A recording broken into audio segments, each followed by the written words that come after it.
চাঁদ ওঠার আগে আমাদের হাতের বা পায়ের নখ, তারপরে মোষ এবং অন্যান্য পশম এগুলি কর্তন করতে হয়।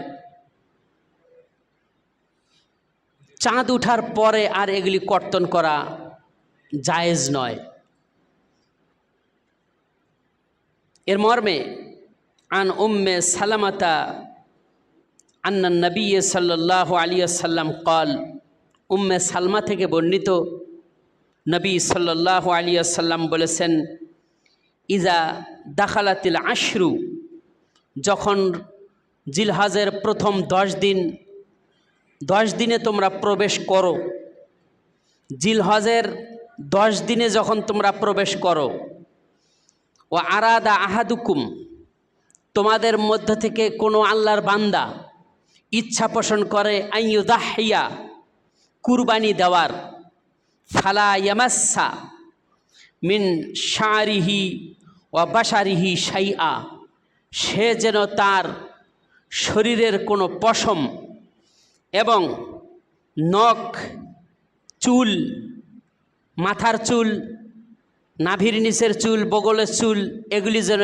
স্পর্শ না করে। তাহলে হাদিসের মধ্যে পাওয়া গেল চাঁদ ওঠার পরে এগুলি স্পর্শ করা যাবে না। তাহলে স্পর্শ করতে হবে, কাটতে হবে কখন? চাঁদ ওঠার আগে। চাঁদ উঠতে আরও 2 দিন বাকি আছে। ইনশাআল্লাহ আপনারা এই হাদিসের উপর আমল করার চেষ্টা করবেন। আল্লাহ তাআলা সে তৌফিক দান করুন, আমিন। অনেকেই দাড়ি কাটেন, এটা সম্পূর্ণরূপে হারাম। রাসূল সাল্লাল্লাহু আলাইহি ওয়াসাল্লাম বলছেন, কাসসু শাআর ওয়াতরুকুল লিহিয়া, দাড়িকে ছেড়ে দাও, দাড়ি স্পর্শ করা যাবে না, মানে কাটা যাবে না। আর মোষকে তোমরা খাটো করো। তাহলে যে জিনিসটা খাটো করতে হবে তার নাম আল্লাহ রাসূল উল্লেখ করছেন, কাসসু শাআর, মোষকে খাটো করো, আর দাড়িকে ছেড়ে দাও। তো যারা দাড়ি কাটে, দাড়ি ছাঁটে, তারা কিন্তু রাসূলের এই হাদিসের অমান্য করছেন। যদি আমরা রাসূলের উম্মত হতে চাই তাহলে আমাদের রাসূলের কথা মানতে হবে। আপনি মানলেন না, আল্লাহ রাসূলের শাফাআতের আশা করেন, দাবিদার রাখেন, তাহলে কেমনে? এটা আপনি নিজের কাছেই প্রশ্ন করুন যে আমি রাসূলের কথা মানলাম না, তার শাফাআত চাই, তাহলে কি এটা আদৌ ভাগ্যে জুটবে? আল্লাহ আমাদের হেদায়েত দান করুন, আমিন। জিলহজ মাসের প্রথমে যা করণীয় তা আমি বললাম। চাঁদ উঠল, চাঁদ উঠার পরে কি করতে হবে?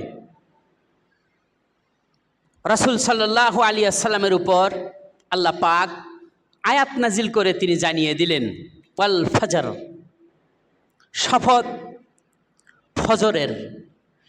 ফজর মানে যে ফজরের সালাত আমরা আদায় করি, শপথ ফজরের। আল্লাহ শপথ করছেন, আল্লাহ শপথ করছেন। সাধারণত শপথটা সামনে কিছু গুরুত্বপূর্ণ কাজ আছে, কিছু আমল আছে, এইটাকে গুরুত্ব দেওয়ার জন্য শপথ করা হয়।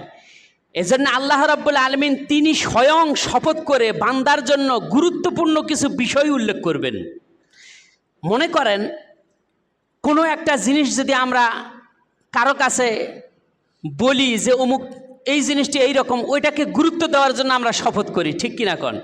তা আল্লাহ রাব্বুল আলামিন তিনি জিলহজ মাসের ব্যাপারে এই আয়াতের মধ্যে কিছু উল্লেখ করেছেন, যা তিনি শপথ করে তার বান্দাদেরকে গুরুত্ব দেওয়ার জন্য তিনি শপথ করছেন যে ওয়াল ফাজার, শপথ ফজরের।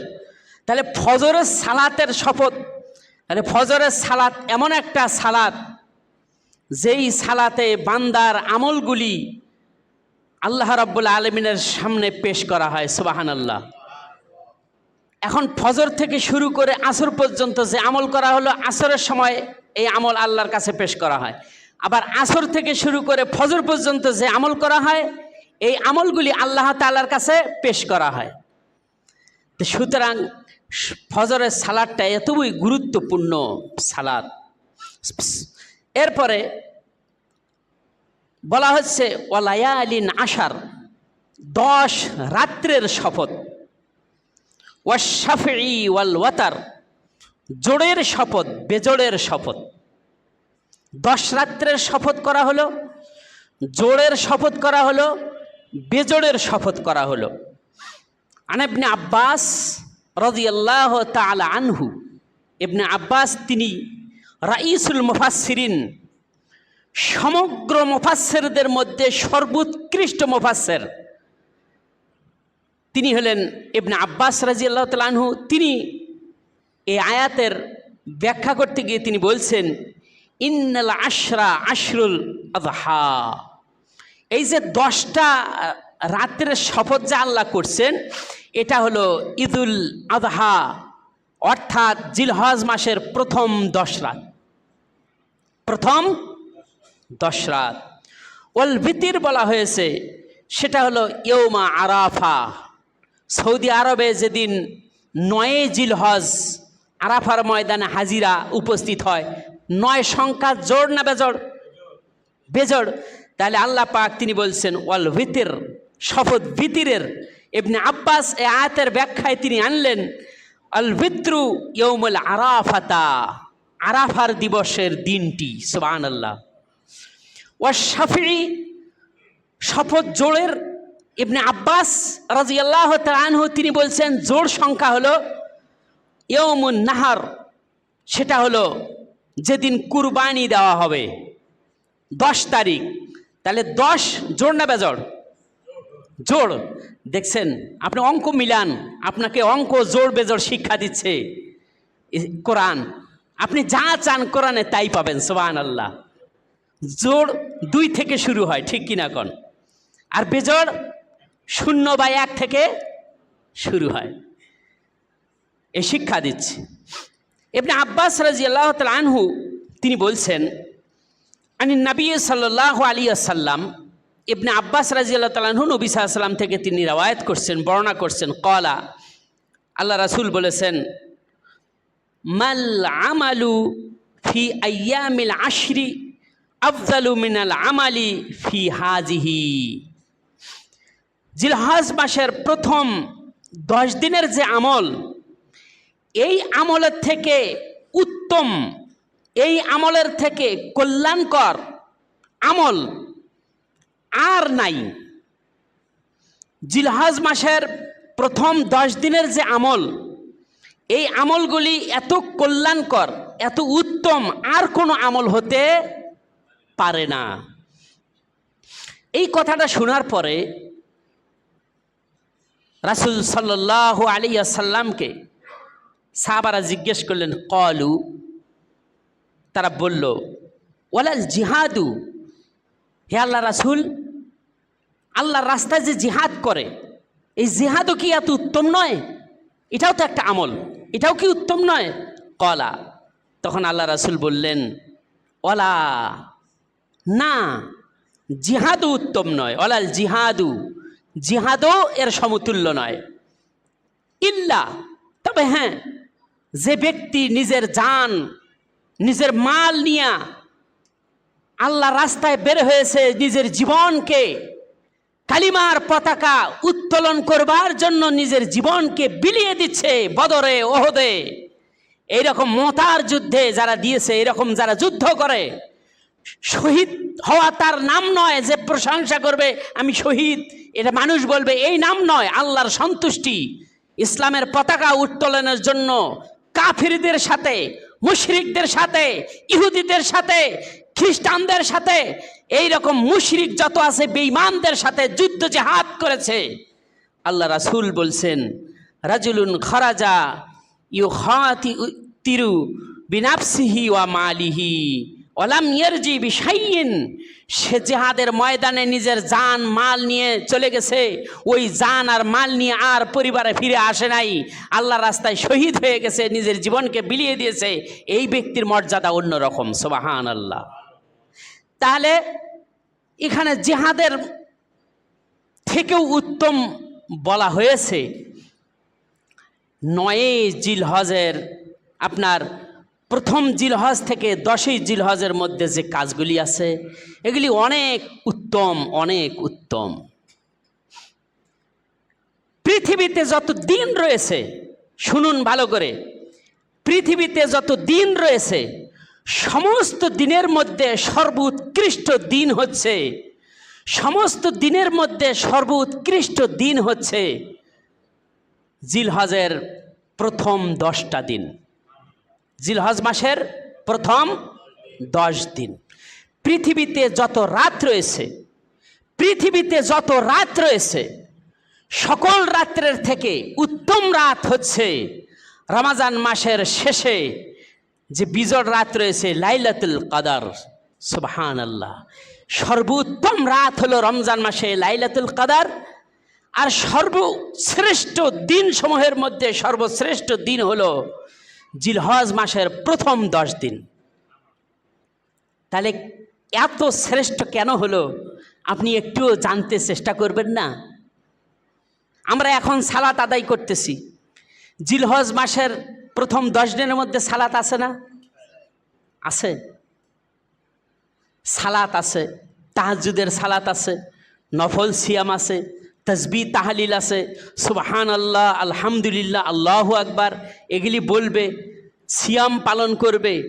যেদিন চাঁদ উঠল জিলহজ মাসের প্রথম থেকে, যেদিন চাঁদ উঠল সেই দিন থেকে সেহরি খেয়ে, সেই রাত থেকে সেহরি খেয়ে রোজা বা সিয়াম পালন করা শুরু করবে একেবারেই 10ই জিলহজ আগ মুহূর্ত পর্যন্ত, দিনের আগ পর্যন্ত। সুবহানাল্লাহ, এইভাবে করে সে সিয়াম পালন করবে।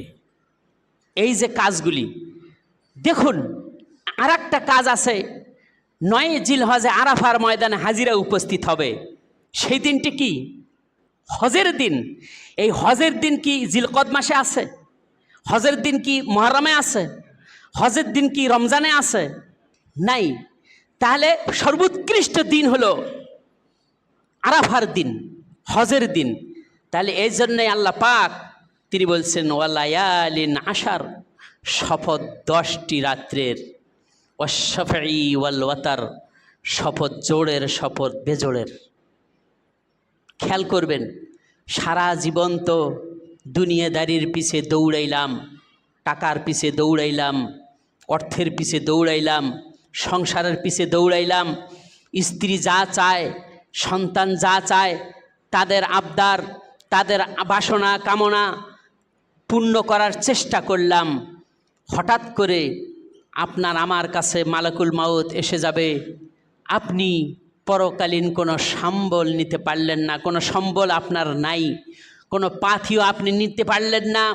দুনিয়ার পাথিও 50-60 বছর 100 বছরের জীবনে আপনি কত কি করলেন, কবরের জীবনে যুগ যুগ বছর চলে যাবে, কত শত হাজার লক্ষ বছর চলে যাবে, আপনি সেই দিনের পাথেয় কিছু সংগ্রহ করলেন না। মুসলিম, আপনি কি নিয়ে ব্যস্ত? আপনি কোথায় যাবেন? এখান থেকে বের হয়ে পরিবারের কাছে আমরা ছুটে যাব, তাদের সাথে দেখা করব, এইরকম গ্যারান্টি কি আপনি আমি দিতে পারবো? না। হঠাৎ করে মালাকুল মউত এসে বিদায়ের ঘণ্টা বাজাবে, রুহু ছিনিয়ে নেবে। আপনার আমার কোনো ক্ষমতাই থাকবে না রুহুকে 1 সেকেন্ডের জন্য ধরে রাখতে, ঠিক কিনা কন? তাহলে সাথে থাকবে কি? আপনার সাথে আপনার আমল থাকবে, আপনার পরিবার পরিজন থাকবে না, আপনার টাকা পয়সা থাকবে না। টাকা পয়সা যেটা দান করছেন এটাই থাকবে। নফল সিয়াম পালন করছেন, হজ করছেন, জাকাত দিয়েছেন, সালাত আদায় করছেন, নফল সালাত আদায় করছেন, এরকম যত নফল কাজ, যত আমল রয়েছে, এই আমলগুলি আপনার সঙ্গী হয়ে কবরে থাকবে। কবর একাকির জীবন, কবর অন্ধকার জীবন, অন্ধকারময়, যার কোনো জানালা নাই, যার কোনো দরজা নাই। উপরে মাটি, নিচে মাটি, ডানে মাটি, বামে মাটি, অন্ধকার কবর। আপনি সেখানে আলো বাতাস কিচ্ছু পাবেন না, আপনার সন্তানাদিও সেখানে যাবে না, আপনার সহধর্মিনীও সেখানে যাবে না, সেখানে থাকবে আপনার আমল। এই আমলটি একটি ব্যক্তির রূপ নিয়ে আপনার কাছে এসে হাজির হবে, বলবে, আপনি কি আমাকে চিনতে পেরেছেন? না না না, আপনি কে, কোথা থেকে এসেছেন? ওই ব্যক্তিটি বলবে আমলের আকৃতি নিয়ে, আমল করি ব্যক্তিকে বলবে, আমি তো আপনার সেই আমল, সেই রোজা, সেই ওমরা, সেই হজ, সেই জাকাত, সেই দান খয়রাত, কোরআন তেলাওয়াত, আত্মীয়তা সম্পর্ক আপনি দান করেছেন, সেই দান আমি আজকে আপনার সঙ্গী হয়ে কবরের মধ্যে থাকব। যদি আপনি এগুলি না করেন তাহলে সঙ্গী কোথায় পাবেন? পাবেন সঙ্গী পাবেন? আপনার পাবেন না। তাহলে সঙ্গী তৈরি করা দরকার না? 1 সেকেন্ডের ভরসা নাই, একটু আমল করুন। রাসূল সাল্লাল্লাহু আলাইহি ওয়াসাল্লাম তিনি বলছেন, ওয়ান আবি কাতাদা রাদিয়াল্লাহু তাআলা আনহু ক্বালা সুইলা রাসূলুল্লাহি সাল্লাল্লাহু আলাইহি ওয়াসাল্লাম আন সাওমি ইয়াউমি আরাফাতা। ইবনে কাতাদা থেকে বর্ণিত, তিনি বলছেন, আমি রাসূল সাল্লাল্লাহু আলাইহি ওয়াসাল্লামকে জিজ্ঞাসা করলাম আন সাওমি ইয়াউম আরাফা, আরাফার দিবসের রোজা সম্পর্কে, আরাফার দিবসের সিয়াম সম্পর্কে। আরাফার দিবস কোথায় হয়? আরাফা কোন দেশে অবস্থিত? সৌদি আরবে। আরাফা সৌদি আরবে হয়। আরাফা হলো 9 জিলহজ, সেই দেশের 9 তারিখ, জিলহজ মাসের 9 তারিখে আরাফার ময়দানে হাজিরা উপস্থিত হবে। তারা সেখানে ধ্বনি দিতে থাকবে, লাব্বাইক আল্লাহুম্মা লাব্বাইক লা শারীকা লাকা লাব্বাইক। এইভাবে করে ইন্নাল হামদা ওয়ান নি'মাতা ওয়ালাকাল মুলক লা শারীকা লাক, এইভাবে করে তালবিয়া পাঠ করতে থাকবে। ওই দিন যে ব্যক্তির হজ কবুল হবে, ওই ব্যক্তি তার পরিবারের কাছে সেইভাবে ফিরত আসবে যেভাবে ওই ব্যক্তিটি পৃথিবীতে প্রথম দিনে বিনা গুনায় সে ভূমিষ্ঠ হয়ে পৃথিবীতে এসেছিল। ওই রকম গুনাহ মাফ করে নিয়ে সে গুনাহ থেকে পবিত্র হয়ে হজ থেকে ফিরে আসবে। সুবহানাল্লাহ। এই দিনটি হলো আরাফার দিবস। এই দিনটি হলো আরাফার দিবস।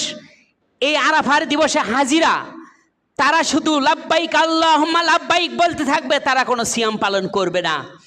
কিন্তু হাজিরা ব্যতীত, আরাফার ময়দানে উপস্থিত হাজিরা ব্যতীত যারা থাকবে, পৃথিবীর অন্যান্য দেশের সকল মুসলিমরা, পৃথিবীর সকল মুসলিমরা সিয়াম পালন করবে। রাসূল সাল্লাল্লাহু আলাইহি ওয়াসাল্লামকে সাহাবা জিজ্ঞেস করলেন, আরাফার দিবসে সিয়াম সম্পর্কে ইয়া রাসূলুল্লাহ বলুন। তখন তিনি বললেন, ইউকাফিরুস সানাতাল মাদিয়াতা ওয়াল বাকিয়া। ওই আরাফার দিবসের একটি সিয়াম পালন করলে তার 2 বছরের গুনাহ মাফ হয়ে যায়। কয় বছর? 2 বছর। 1 বছর পিছের যে বছরটা আমরা অতিক্রম করে হয়ে এসেছি, আর 1 বছর সামনের যেটা যে বছরে আমরা পদার্পণ করব, এই 2 বছরের গুনাহ মাফ হয়ে যায়। ওয়ান জাবির ইবনে আব্দুল্লাহ রাদিয়াল্লাহু তাআলা আনহু ক্বালা রাসূলুল্লাহ সাল্লাল্লাহু আলাইহি ওয়াসাল্লাম, জাবির ইবনে আব্দুল্লাহ থেকে বর্ণিত, তিনি বলছেন, রাসূল সাল্লাল্লাহু আলাইহি ওয়াসাল্লাম বলছেন, আফজালুল আইয়ামিদ দুনিয়া ওয়া আইয়ামুল আশর। পৃথিবীতে যত দিন আছে সমস্ত দিনের চাইতে সর্বোত্তম দিন হলো আর আপনার জিলহজ মাসের প্রথম 10 দিন। পৃথিবীতে যত দিন রয়েছে, রাসূল বলছেন, আফজালুল আইয়ামিদ দুনিয়া, পৃথিবীতে যত দিন আছে সমস্ত দিনের থেকে উত্তম দিন হলো আইয়ামুল আশর, এই 10টি দিন উত্তম। আল্লাহ রাব্বুল আলামিন আমাদের সকলকেই এই প্রথম 10 দিনের আমলগুলি করার তৌফিক আল্লাহ দান করুন। সকলে বলি আমিন। আল্লাহ রাব্বুল আলামিন তিনি সূরা হজের মধ্যে তিনি বলেছেন, ওয়ায়াজকুরু ইসমাল্লাহি ফি আইয়ামিল মালুমাত, নির্দিষ্ট দিনগুলিতে আল্লাহর নাম তোমরা উচ্চারণ করো। একথা আল্লাহর সূরা হজ 28 নম্বর আয়াতে আল্লাহ ঘোষণা করছেন, ইয়াজকুরু ইসমাল্লাহি ফি আইয়ামিল মালুমাত, তোমরা নির্দিষ্ট দিনগুলিতে আল্লাহ তাআলাকে স্মরণ করো, তার নাম উচ্চারণ করো। কি বলতে হবে? সুবহানাল্লাহ, আলহামদুলিল্লাহ, আল্লাহু আকবার, লা ইলাহা ইল্লাল্লাহ, লা হাওলা ওয়ালা কুওয়াতা ইল্লা বিল্লাহ। এইভাবে করে আপনি যত তসবিহ তাহলিল জানেন সেই তসবিহ তাহলিলগুলি আপনি পাঠ করবেন। এক এক পীর এক একটা মতে, এক একটা সিস্টেমে, এক একটা পদ্ধতিতে তারা লা ইলাহা ইল্লাল্লাহ পাঠ করে। প্রথমে বড় বড় আওয়াজে বলে লা ইলাহা, এরপরে আসতে বলে ইল্লাল্লাহ। এক এক সিস্টেম আবিষ্কার করছে, ঠিক কিনা কর? এগুলি জিকির নয়। এগুলি কি? এগুলি জিকির নয়। এই সমস্ত জিকির ভণ্ডামি। আল্লাহর নাম নিয়ে তারা তামাশা করে। আর যা দেখে দেখে এই বিশ্বের বিধর্মী যারা আছে তারা মন্তব্য করে, আহারে ইসলাম কি এই? তারা মন্তব্য করে, ইসলাম কি এই জিনিস? কলব নাকি সাফ করে ইল্লাল্লাহ বলে, এমন তারা জিকির করে। বলে নাউজুবিল্লাহ।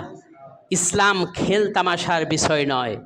রাসূল সাল্লাল্লাহু আলাইহি ওয়াসাল্লাম যে সিস্টেম, যে পদ্ধতি শিখিয়েছেন, ওই সিস্টেম, ওই পদ্ধতিতেই আমাদেরকে যেতে হবে এবং চলতে হবে। আমি বলতেছিলাম এই 10 দিনের মর্যাদা সম্পর্কে। আল্লাহ রাব্বুল আলামিন